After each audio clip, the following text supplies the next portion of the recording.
know that it was my father's directive that we have a grand celebration at his house immediately following this service. Reese knew how to throw a party, and we want to make him proud.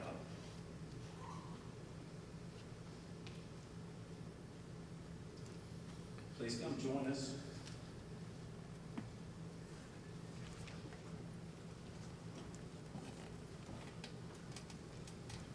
Food, fellowship, music, and dancing.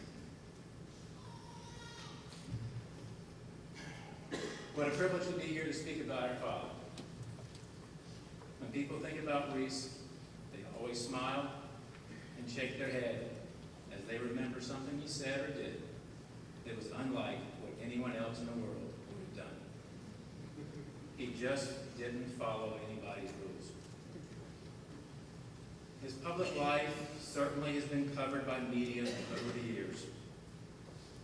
He was a tenacious litigator, and that was just at the dinner table.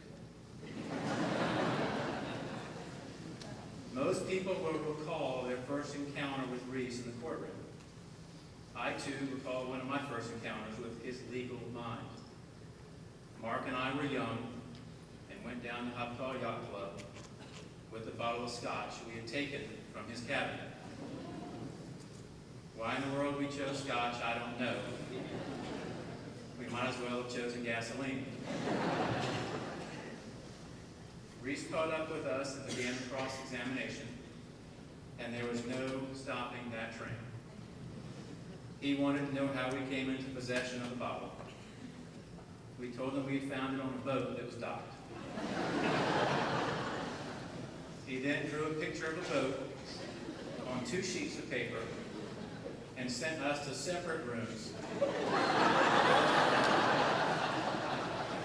to put an X where the bottle was found.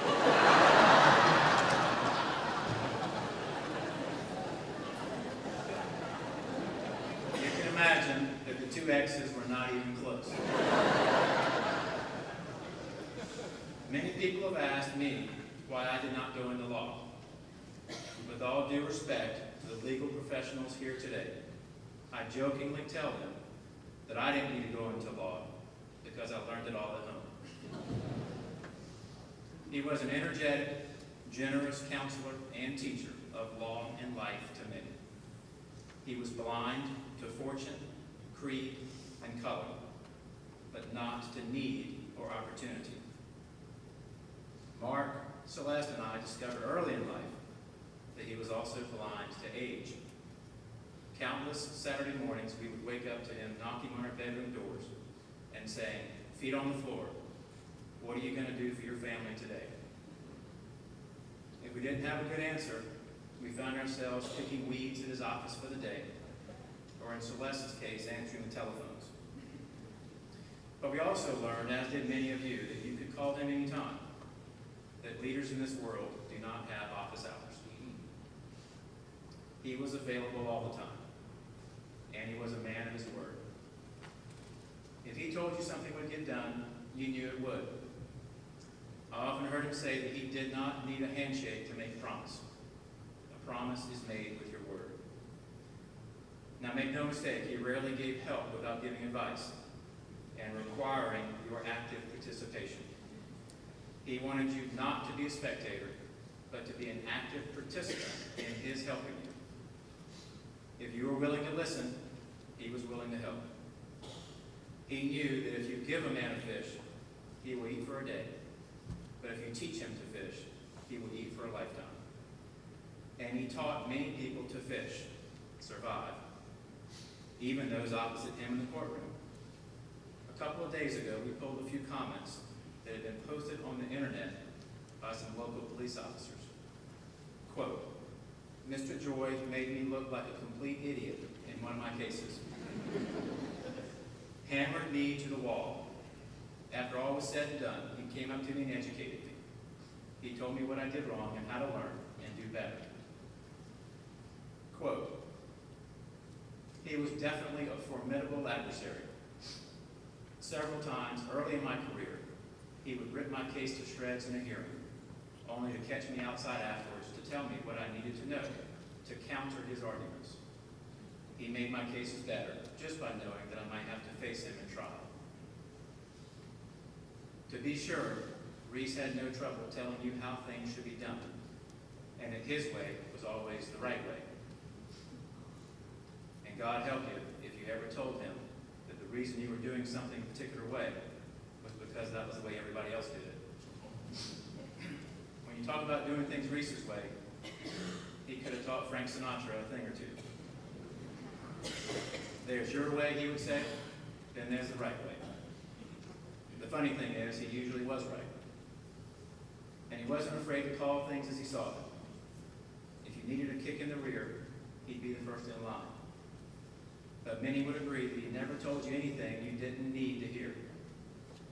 And he never expected anything of anyone that he did not expect of himself. Reese was not into idle chit-chat either. He didn't have time for it. His cell phone message says it all. Hi, this is Reese. I'm tied up. He really was built for speed. A participator, not a spectator.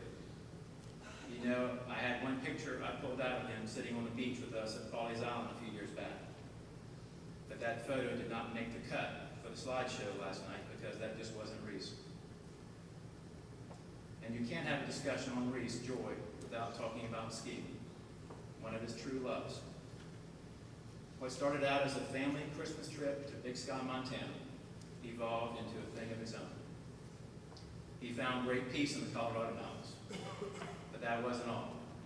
He wanted to share that wonderful experience with everyone, and one condominium was not enough. I've already spoken to quite a few friends who have reminded me that Reese taught them to ski. They've even reminded me of a few of his slogans, such as turn, turn, lean forward, poles out, and all of those.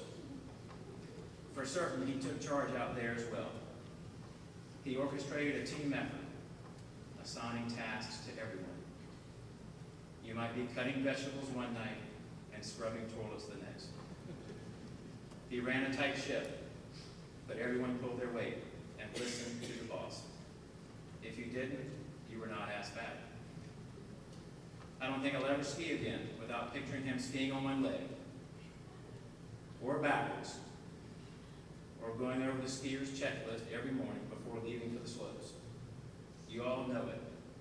Hat, goggles, glasses, handkerchief, chapstick, sunblock, snack, gloves, socks, boots, skis, poles, and a quarter to call home. You know, a funny thing happened to me a few months ago. As many of you know, he spent a good portion of the ski season out there, maybe 12 to 14 weeks, and would always be shuttling friends to and from the airport. Well, a few months ago, I left work to go eat lunch by myself. While eating, my phone rang and I saw that it was Reese, so I picked it up. Hello? Hello? I could hear noise, but no Reese. Now that, in and of itself, wasn't abnormal, as he would often call me, only to put me on hold while he was finishing something else he was doing. And I would say to myself, wait a minute, he called me. At any rate, I assumed he had put me on hold again, so I waited. A short while later, I realized he had inadvertently called me and had no idea I was listening. I heard some doors close, and then his voice talking to a friend. Reese, it turns out, was at the airport for a pickup. What I heard next was classic Reese in his domain. When you come out here to stay with me, the last decision you make is where to park your car at the airport. I take care of everything else. And that's the way it was. Reese was an Eagle Scout and very proud of it, because only 5% of all Boy Scouts attain that rank. When you earn it, you're given a special identification card. Even though he received that rank some 50 years ago, that card was still in his wallet. He kept it in the same company with his driver's license and his Social Security card. The goals of Scouting are citizenship training, character development, leadership, service, and outdoor skills. excelled at all of these. He followed the scout law, not just then, but throughout his life. A scout is trustworthy, loyal, helpful, friendly, courteous, kind, obedient, cheerful, thrifty, brave, clean, and reverent. He also followed the scout oath. On my honor, I will do my best to do my duty to God and my country, and to obey the scout law, to help other people at all times, to keep myself physically strong, mentally awake, and morally straight. A couple of years ago, he was awarded the prestigious Silver Beaver Award in Scouting for his distinguished service to young people within our local coastal Carolina Council. Around 1970, he took over our local Troop 20, sponsored right down the street here at the Presbyterian Church. At the time, the troop had suffered some attrition. He came in with the help of some close friends and resurrected the troop, in large part due to his commitment to having a camping trip every month. It wasn't just camping, though. It was the whole experience. Canoeing down the Edgestow River, hiking in the mountains of the fish hatchery, selling light bulbs to make money. He even had distinguished public servants like Governor Jim Edwards and Senator Strom Thurmond attend our Eagle Scout ceremonies. He surrounded himself with not only other excellent teachers, but also outstanding role models, ones I still admire today. Through his efforts, my brother and I became hooked on scouting, and now pass that along to our children. And now a few stories I remember, and ones that have been told to me over the past few days. How many of you remember how he would disarm children by holding out his hand for a gimme five, only to move it away at the last second? How many of you remember him coming up to you and commenting on a dog at your feet, only to grab your leg and bark? On one of our scout trips to the mountains, we were all hiking with our backpacks, and Reese was leading the way. Things looked a little too easy for him, so one of his friends placed a large rock in his pack to try to slow him down. He loved food, and he loved superlatives. We would laugh every time he received one of his emails from his travels, because it seemed the whole trip revolved around food. Many of his sentences about food would end with the words, "It was the best I have ever had." It is fitting that one of his last words was that he felt the best he ever had. If you ever questioned his fitness, Reese would ask you to join him in a contest sitting against a wall. You would assume the position and then think, well, this isn't too bad.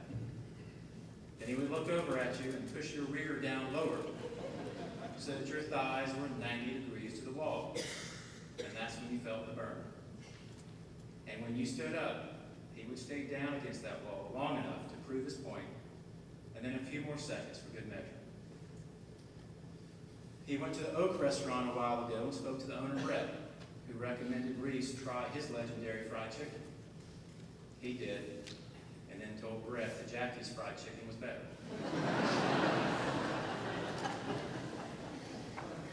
His beloved doctor said that Reese gave him more advice than he gave Reese. He didn't charge for cases he did for injured veterans. I just found out last night that he had a friend who lost her home in a foreclosure. He went to the auction, bought her house back, and then helped her arrange financing. He gave one man a car, and then a job to pay him back for it. Reese knew how to fix things. He was a mechanical engineer and was always thinking outside the box. One of his favorite engineering topics was air conditioning. Recently, his heating and air man called him about a problem he was having at another house. The problem was with the closed-loop geothermal AC system. The water coming back to the unit was 103 degrees, and they couldn't figure out why. Reese thought for a moment and said the reason was that we'd not received any rain in a while, and the ground was just too hot. He said the problem would work itself out once it rained.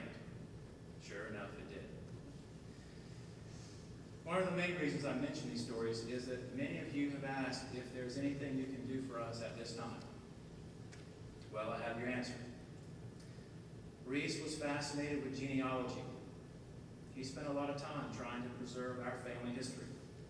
Not just the family tree, but also the stories about family, the tales of generosity, spirit, perseverance, mischief, fellowship, and good fun. We would very much like to preserve his memory for us, our children, and future generations. Please take a moment at the back of the church or at our home this evening to write down a tale or two about Reese, so that those who come after us can know him as you did. We have provided paper for you at the back of the church, and there also will be some at our house tonight. If you had to choose one word to describe Reese, I think it would be provider. He gave countless people their first steps along the path to professional and personal success. In his world, everyone deserved a chance. He squeezed everything he could from his time here with us, and in doing so, he has left this world a better place. Let us temper our grief with the charge to take all the good he has done for every one of us and pay it forward to others.